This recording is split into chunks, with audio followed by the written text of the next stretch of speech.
রাষ্ট্র যদি মব আক্রমণ বন্ধ করতে না পারে, তো রাষ্ট্রেরই তো অস্তিত্ব থাকে না।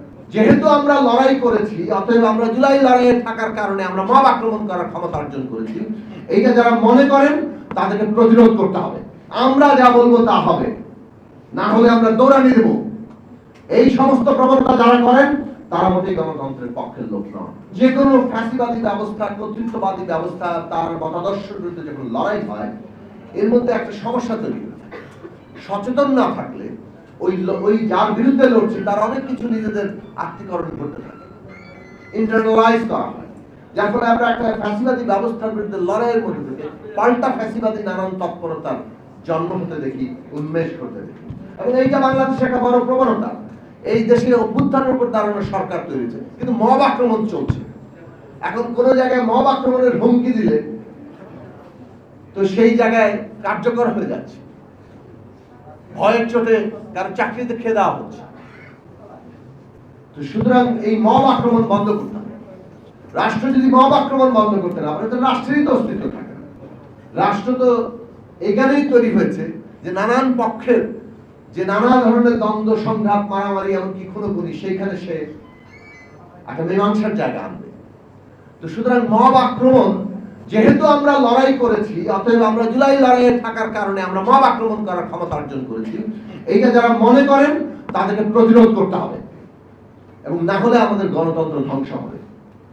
সুতরাং আমরা একটা প্রবণতা দেখতে পাইছি, আমরা যা বলবো তা হবে, না হলে আমরা দৌড়ানি দেব। এই সমস্ত প্রবণতা যারা করেন তারা মোটেই গণতন্ত্রের পক্ষের লোক নন। এবং এইটা হাসিনাগিরি, হাসিনার বৈশিষ্ট্য নানান ভাবে সমাজে যে ছড়িয়ে আছে তার নানান পুনরুৎপাদন আমরা দেখতে পাচ্ছি।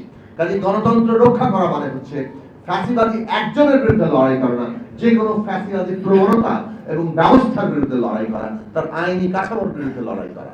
সেই জায়গা থেকে গণমাধ্যম বাংলাদেশে কেন সারা পৃথিবীতে এখন আজকে রাষ্ট্রের নতুন গণতান্ত্রিক ব্যবস্থায় প্রধান আশ্রয়ের জায়গা দাঁড়াচ্ছে।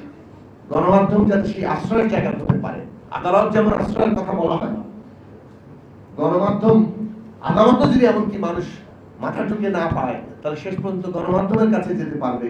সেই রকম ভরসার জায়গায় যদি বাংলাদেশে তৈরি হবে, আমরা বুঝতে পারবো বাংলাদেশের সত্যি সত্যি একটা গণতান্ত্রিক ব্যবস্থা দিয়ে যাচ্ছে।